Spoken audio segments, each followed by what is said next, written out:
தாய் தமிழ் உறவுகளுக்கு வணக்கம். பதவி கிடையாது, பனையூரிலிருந்து தகவல் சொல்லப்பட்டது. பதவி கிடையாது, பனையூரிலிருந்து தகவல் சொல்லப்பட்டது என்ற தலைப்பில் இந்த காணொளியை நாம் காண்கிறோம்.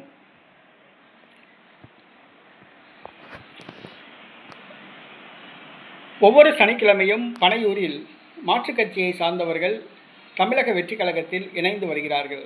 கடந்த வாரம் பனையூரில் போட்டி போட்டுக்கொண்டு பல கட்சியிலிருந்தும் விலகி தமிழக வெற்றி கழகத்தில் இணைந்தார்கள். கடந்த சனிக்கிழமை தமிழக வெற்றி கழகத்தில் இணைந்த ஒரு முக்கியமான ஒரு நபர் பாரதிய ஜனதா கட்சியிலிருந்து விலகி தமிழக வெற்றி கழகத்தில் இணைந்தவர் விஜயதாரணி. விளவங்கோடு தொகுதி காங்கிரஸ் சட்டமன்ற உறுப்பினராக 3 முறை பதவி வகித்தவர். காங்கிரஸ் கட்சியில் உயர்ந்த பதவி எதிர்பார்த்தார், கிடைக்கவில்லை.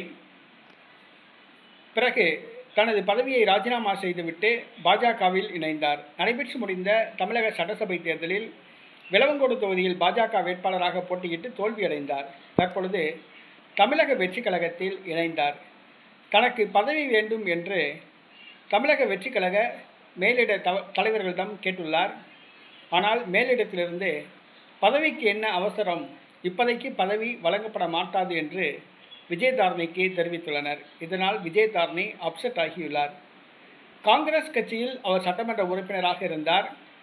தேசிய அளவில் பதவி எதிர்பார்த்தார், கிடைக்கவில்லை. பாஜகவிற்கு வந்தார். பாரதிய ஜனதா கட்சியிலும் கட்சி பதவி எதுவும் வழங்கப்படாததால் அதிருப்தியில் இருந்தார். தற்பொழுது தமிழக வெற்றி கழகத்தில் இணைந்தார். தமிழக வெற்றி கழகத்தில் இணைந்தவுடன் ஏதாவது ஒரு பதவி கிடைக்கும் என்று எதிர்பார்த்தார். ஆனால் பதவிக்கு என்ன அவசரம், இப்போதைக்கு பதவி கிடைக்காது என விஜயதாரணிக்கு களவு சாத்தப்பட்டுள்ளது. தற்பொழுது விஜயதாரணி அப்செட் ஆகியுள்ளார். விஜயதாரணி தமிழக வெற்றி கழகத்தில் தொடர்வாரா அல்லது மாற்றுக் கட்சியில் எதுவும் தாவப் போகிறாரா என்பது தெரியவில்லை. பொறுத்திருந்து பார்ப்போம்.